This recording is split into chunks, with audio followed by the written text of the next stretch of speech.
Voilà l'affaire, comme dirait Jean-Philippe Omutunde, que je connais pas, mais que j'adore parce que j'ai appris énormément grâce à lui. Donc, c'est le lundi 8 mai. On est en 1916 aux États-Unis, dans une ville qui s'appelle Waco. Voilà. C'est une ville qui est située entre Austin au Texas et je ne sais plus quelle ville, je vais vous dire ça. Donc près de la ville rurale de Robinson, à une dizaine de kilomètres de Waco, vivait une famille blanche, les Friards, composée de quatre personnes propriétaires d'une petite ferme. Ils cultivaient leur exploitation eux-mêmes avec l'aide d'un journalier. Ce journalier, c'était un garçon noir de 17 ans appelé Jesse Washington. Jesse était un grand gaillard, bien musclé, mais ignorant, qui ne savait ni lire ni écrire.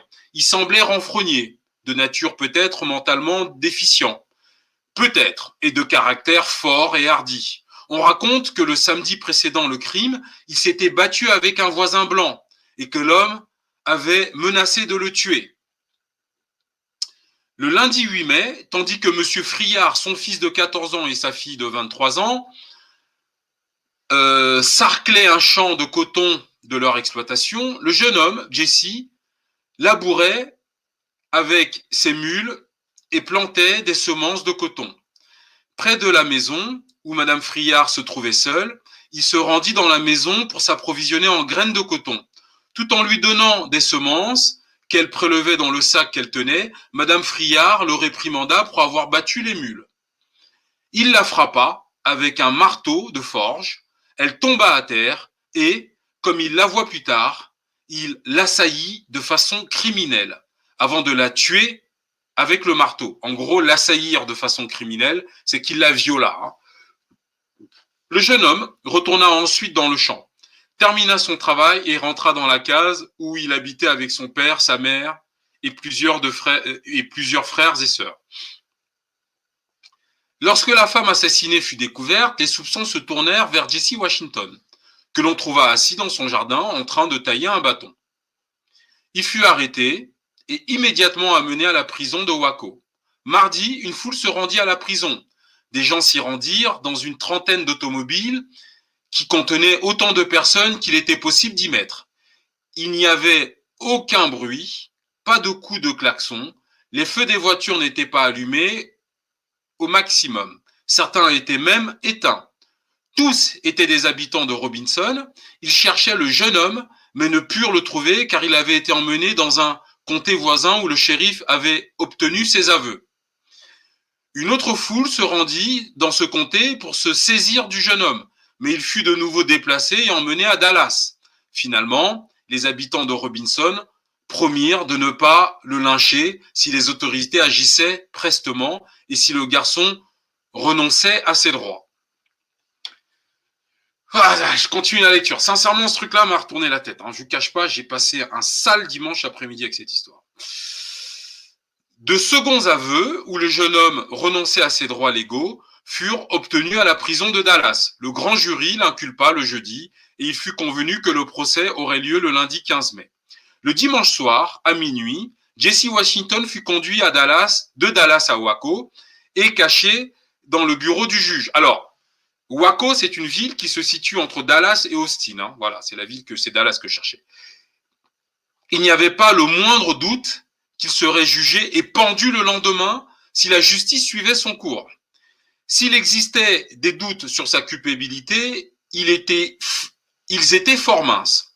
Je suis désolé, je suis ému même en lisant ce truc. Naturellement, ces aveux avaient été obtenus sous la contrainte. Alors, quand on dit obtenus sous la contrainte, parce qu'on est face à des occidentaux, donc c'est les spécialistes des champs lexicaux, obtenus sous la contrainte, c'est qu'on a torturé le gamin de 17 ans. C'est ça que ça veut dire. Enfin bon. Passons. Et moi, enfin bon, bref, je continue. Et ils étaient peut-être un peu trop clairs pour être honnêtes. Alors, et le jeune homme n'en était peut-être pas intégralement l'auteur, il semble cependant probable qu'il ait été coupable de meurtre et possiblement de viol avec préméditation.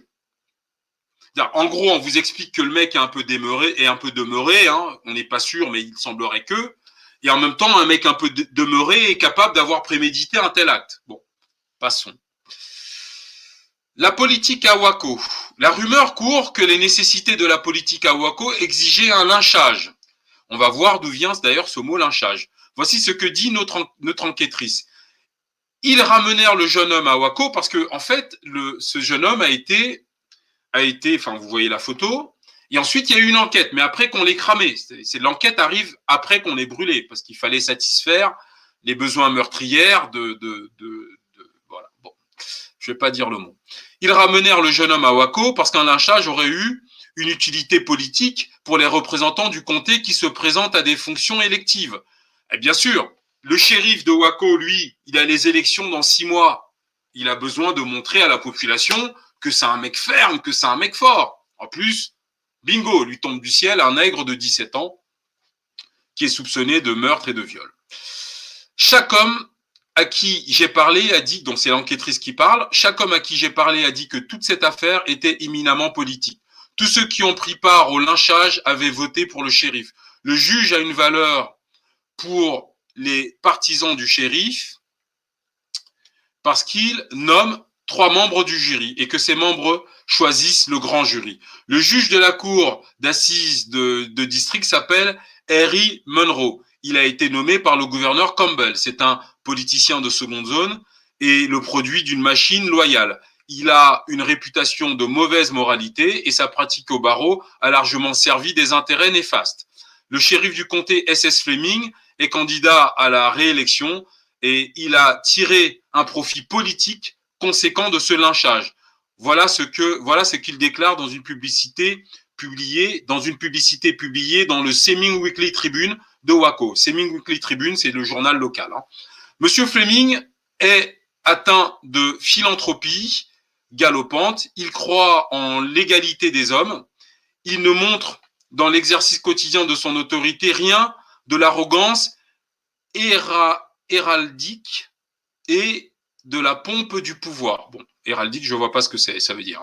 Il est tout aussi courtois, aussi obligeant, aussi conciliant en tant que shérif qu'il était lorsqu'il vendait des boogies et des motoculteurs pour la quincaillerie.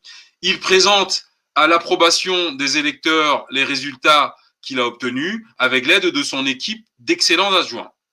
Voilà ce que dit notre enquêtrice. Lorsque j'ai vu le shérif Fleming, il avait une magnifique histoire à raconter. Il avait arrangé son récit de façon à ce que toute la responsabilité repose sur le juge. Le juge a admis qu'il aurait pu changer de lieu, mais il a dit que quel qu'eût été l'endroit choisi, la foule aurait fait la même chose. En gros, le juge pouvait, en effet, décider que le jugement du jeune Jesse Washington se déroule dans une autre ville, de façon qui est moins de pression populaire, etc., etc. Alors, voilà la suite. Il a demandé, a priori c'est le juge, voulez-vous répandre du sang innocent pour un nègre? Quoi qu'il en soit, l'information avait circulé. La foule commença à déverser en ville la veille. Jusqu'à très tôt le lundi matin, la salle d'audience était pleine à craquer et 2000 personnes se pressaient dehors. Les jurés pouvaient à peine bouger de leur chaise. J'ai demandé au juge s'il n'aurait pas pu faire évacuer la salle. Il a répondu que je ne connaissais pas le Sud. Le Sud, c'est le Sud des États-Unis, où tout ça se déroule. J'ai dit, quand une personne a assez d'envergure, elle peut s'opposer et arrêter la plus imposante des foules. Il a demandé, vous voulez répandre du sang d'innocent pour un nègre? Je sais pas. Quelqu'un y avait fait en sorte qu'on puisse aisément évacuer le jeune homme de la salle d'audience. Une porte qui se manœuvrait grâce à un dispositif particulier avait été arrangée pour pouvoir s'ouvrir. Un des jurés avait un des jurés était un meurtrier condamné à une peine avec sursis. Donc on choisit pour juger un noir, parmi les jurés, il y en a un qui avait été condamné à une peine avec sursis. Mais c'est pas le plus grave. Lee Jenkins est le meilleur des shérifs adjoints, mais il est sous les ordres de Fleming. Barney Goldberg, l'autre shérif adjoint, a dit s'il n'en eût tenu qu'à Lee Jenkins, cela ne se serait jamais produit, mais nous travaillons pour l'homme au-dessus de celui. Alors, pardon, nous travaillons pour l'homme au-dessus de lui, et c'est lui qui nous donne des ordres. Barney Goldberg était pertinemment, pardon. En fait, ce truc me perturbe, j'ai du mal à lire. Sincèrement, je suis désolé, j'ai du mal à lire ce truc. En fait, j'ai lu 15 fois, mais j'ai du mal à vous le lire. Barney Goldberg sait pertinemment que si Fleming n'est pas réélu et que si l'autre candidat le supplante, il perdra sa place. Il paraît que l'autre candidat au poste de shérif, Buchanan, ne sait ni lire ni écrire, mais qu'il aurait 3 nègres morts à son actif.